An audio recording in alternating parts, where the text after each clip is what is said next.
Hello everyone. Today I'll show you how to use VPN on iPhone. First open the app, then tap accept and continue. Tap allow. Tap proceed with ads.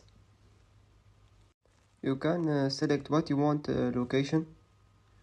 You can use Brazil, Canada, what you want, like Japan. Tap allow. Tap your code. Then the VPN is connecting now. Here he gives you the connecting details like the time. You can disconnecting by typing on this icon. Then he gives you a connection report, the time and your city and country.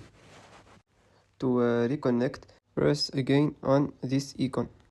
So you are connected now, and that's it.